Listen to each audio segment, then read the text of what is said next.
And it has been a roller coaster for me. The applications. It was you, Dr. Hubert, who supported me within the all application process, and that's how I applied to all my MIM programs.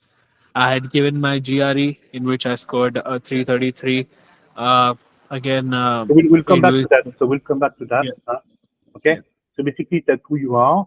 So you're a very good student, and I would say what makes you stand out is alors basically, alors yes, maybe they can introduce themselves. So Mariam, can you introduce yourself, please? Hello, Mariam. They can hear us or they cannot hear us. Mariam, hello. Yeah, good evening, everyone. Good evening. So where are you from, Mariam? My name is Nigeria, Lagos, You're from Nigeria. which country? You're from Nigeria. Okay, you're from Lagos Nigeria, in Nigeria. and uh, Yes. yeah, Yeah. like Lagos, Nigeria, and you're interested in an MBA or MIM or MIF. What are you targeting? Yeah. So I got Mariam? notification. Yeah. Can you hear me clearly? Yeah, I can hear you now. Yeah, MIM. Yeah, Can you hear me clearly? Yeah, yeah, I oh, can hear okay. you clearly. Yeah, Yes. yeah. I'm actually in my final year in college, so I'm hoping to Hmm? apply for an MBA. So I just wanted to know what it's all about since this is my final Yeah, year in it's more school. like an MIM, Mariam. It's more like an MIM that you can apply to. It's just an MBA, it's a Master in Management, so it's a junior MBA if you want. Huh? Okay? Because to apply for an Oh, MBA, you need to have work okay. experience. Huh? Okay? By the way, we're going to come back. And you, Edith? Edith, she cannot talk or you cannot talk? Edith? Basically, Nama, can you make basically the difference, Nama, between MBA and MIM and why you're for an MIM and not for an MBA, Nama? Yeah, sure, for sure, Dr. Hubert. There are three key points which is differentiating between an MIM, which is Masters in Management, and an MBA, which is Masters in Business Administration. So the first being your work experience, whereas in MBA you need at least 3 to 5 years of work experience. In a Masters in Management program, you need somewhere between 0 to 2 years of work experience. A fresher can do an MIM. Second point being the level of expertise. So when someone joins an MIM, he or she is very nascent to the stage of his career, and he wants to explore more a fair career goal or a fair career opportunity. He's looking for a career opportunity, and that's the reason for managerial roles the one does an MIM. Third being, a global exposure. Once you choose to do an MBA or an MIM, you are introduced to a a global employment opportunity, and that's how doors open for you. Okay, so basically, you see, Mariam, to get an MBA, a good MBA, you need to have work experience. You need to be a bit older. Okay, I'm sure that there are MBAs who can take a fresher like you, but they're not good programs. So now there's a program for you. It's called a DSET MBA. Okay, so basically you could apply, for instance, to Harvard in April, and Harvard will ask you to start the MBA in 2 years because they want you to have work experience. Huh? Okay. I think Mariam has got like 7, 8 years of work Yeah, experience. she told me she finished college. Okay. Yes, but she got experience. So of course, for that we need to analyze your resume, Mariam, to see what we're talking about. Huh? Okay. Um, according to you, Nama, what are the key points? So, what are the reasons, for instance, why uh, LBS has accepted you, or provided that you have very little experience abroad? Why have you been accepted? What are the key points for them?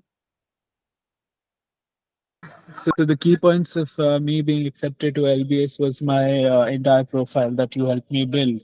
Uh, First, the most relevant part of my profile is that I have quite a bit of internships and quite a bit of experience in my arena, wherein I did internships into finance and certain managerial role. Second being, I have an global exposure wherein wherein I was introduced to Harvard Project for Asian and International Relations, and me having a global exposure, gave an advance to my profile, gave a push to my profile wherein I was accepted at LBS. Moreover, a strong GMAT or GRE score was another reason for me being accepted. I got a 333, and that's how I was able to crack LBS. Yes. So we say that basically, huh, when Nama told me I have a 333 on my GRE, I said, bingo, it will work. Huh? Okay. So we said that schools will consider first thing your GMAT, GRE, and your degree and your grade. So that's the most important. Okay. No matter what you hear, that's the most important. Second of all, they will consider the second thing, probably your leadership. Okay, so your ability to do things, to impact people, organization. Okay. Third, they will consider the quality of the work experience. Okay, and especially is it in line with what you want to do post MBA, and finally the right fit. Okay, of course, a school like INSEAD, you know that we had, for instance, 6 students who got accepted today. If you follow my post, we consider the international exposure highly. So, for instance, I think that if he had applied to INSEAD, probably Lama would not have been accepted because he never spent time abroad. And INSEAD, they want to do, they want you to have spent at least 1 year abroad. But for the rest, it's fine. Huh? Okay. Uh, so basically, if you want, we'll have a meeting with you. Kenya will have a meeting with you to somehow determine your profile and give you a list of target schools. Huh? Edith, she doesn't want to talk to us. No, she's on mute. Hello, she cannot talk. Okay. So now, Nama, tell me about the admission process. So when did you decide to do an MBA, an MIM? How did you start? From when to when you prepare for the GRE? From when to when for the application? From when to when for the interview? How does it work? Can you explain? Yeah, so basically, I started well in advance. That was a key changer for me. I started my application in well before the first round deadline, which was in August, and I think that you that's studied how. your GRE prep from May to July, and you took what 2 3 months for the Yes, GRE yes, prep. about 4 to 5 You use months prior to that. the summer for the application. Huh? Okay. Yeah, Wow. yeah, And and then fall for the interview. Okay. So you yeah. understand that it's not something. And I met Nama in October 2022. Okay.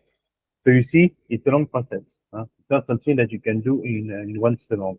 Now, if you want to start this year and you feel a bit late, probably something to do. Either you take the GMAT and you get it very fast, or you can also, what you can do is that you can also take the GMAT, or you can also apply for masters or MBAs that do not require the GMAT. Huh? So, for instance, we have a team in Pune, and one of the members of the team is Mama, who is the director. He has taken the GRE and been accepted to LBS, but his colleague, Ariane, didn't take any test and got accepted to Warwick, for instance, in the school that do not ask for the GMAT. Huh? So Warwick, Cranfield, Manchester will not ask you for the GMAT. So if you want to apply there, you can apply to these schools huh? Without the GMAT. There are schools also in Europe that do so, but really the best one always ask for a test. Um, what is your success? How did you manage to do so well on the GRE, Nava? What did you do to be so successful in 2 to 3 months? So basically, my turning point in GRE was uh, for me to be able to spend about 3 to 4 months for the preparation, and while I studied for GRE with all the materials, all the guidance that you had provided me, wherein I first completed modules and then moved on to my mock tests, wherein after I received the satisfactory score in my mock test, then was the time when I booked for my actual GRE test. Yeah. So you agree? So that's the second thing. So then, what is the secret so basically, do you have question to ask us? Mariam, you have question for us? Mariam? Okay. On the GRE GMAT preparation? Hello? No, no. Mr. Silly, Yeah. So Elif, yeah. Hello? yeah, I haven't prepared for the GMAT currently because, yeah, I just planned to apply at a later time. Yes, So I do have a question. Yeah, go ahead. So Elif, yeah, please. Can you talk, Elif? Yeah. So what is your background, Elif? What did you study? How old are you? Tell me. I'm from Germany. I've studied business administrations, and yes, during my studies, I've absorbed a lot of internships and an abroad semester to the United States. Because I've heard that that some schools prefer students with international experiences. Yeah, of course, yeah. And where are you from originally? So you're German, but you have a double culture. You have a double citizenship, Elif? What? I don't understand your question. Yeah, yeah. You have a double culture as well from your parents, from your ancestors as well. So that makes you international, probably. Yes. Hello? Yeah. I have an immigrational background. My parents come from Turkey, and yeah. Okay, so basically, so you can already say that through that you already have like a cultural roots as well that are outside. So, but basically, as I told you, international exposure is not the most important thing in an application. The most important thing is you fit to the school, you have exhibited leadership, the quality of the work experience, of course, the grades and the GMAT. That's what really matters. Okay. The extent of the international exposure is not the most important thing. Okay, but it's good to have it as a plus. Now, of course, it depends on the school. As I told you, if INSEAD is your target school, INSEAD is a school that wants very international people, so they want you to have spent at least 1 year abroad. Okay. What are your target school, Edith? Do you want to go for an MIN? What are your target schools? You mean the current university? Yeah, yeah. No, it's a non-target. I think it's it do not have a high it's not very it do not have a high reputation.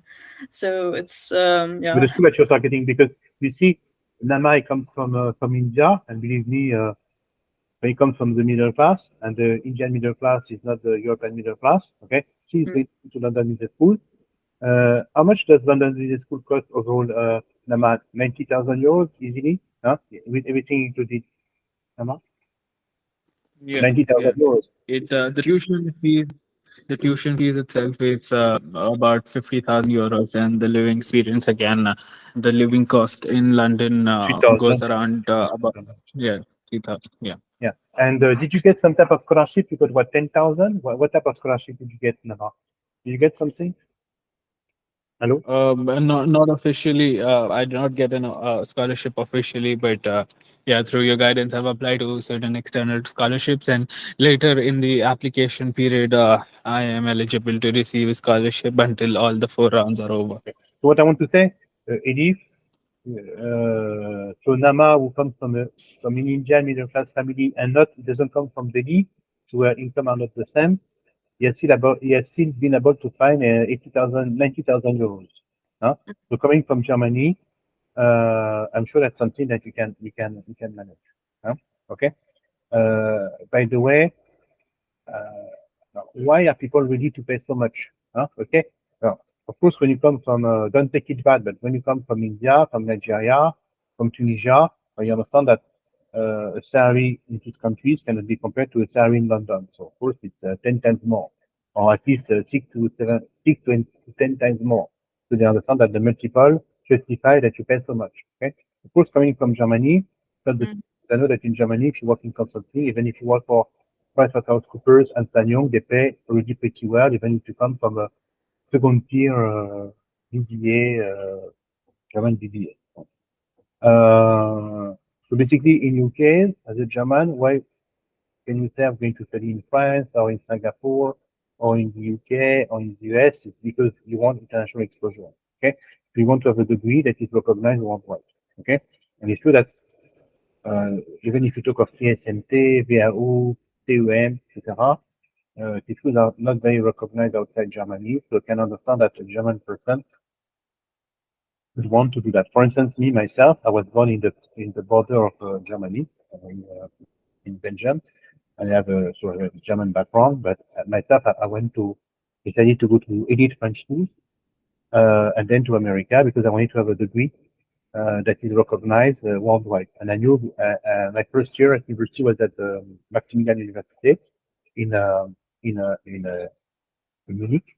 And after 1 year, I left because I said to myself, okay, Maximilian is not known worldwide, and I want to be global, so I want to stay in Germany. Okay. Yeah. Of course, my cousins will stay in Germany. They have nice cars. They live well. I had more debts than them, but I'm happy. Myself, I'm an Harvard graduate. I'm happy that I went to Harvard. It helped me a lot in life. So it was not money wasted. Huh? Okay. So basically, it depends what you want in life, what you expect. Huh? So Ariane, for instance, is the deputy manager of MD Center Pune. So Ariane, how did you manage for the financing of Warwick Business School, Ariane? I also opted for an educational loan, Mhm. and the fees at Warwick, the tuition fees at Warwick is around 35,000 pounds, so roughly around 40 Okay. to 50,000 euros. Yeah. And I am getting 100% funding, unsecured collateral loan, education loan. So I Okay. don't From think, Prodigy Finance. From Prodigy Finance. yeah, Prodigy Finance, yeah, So it's very good. Okay.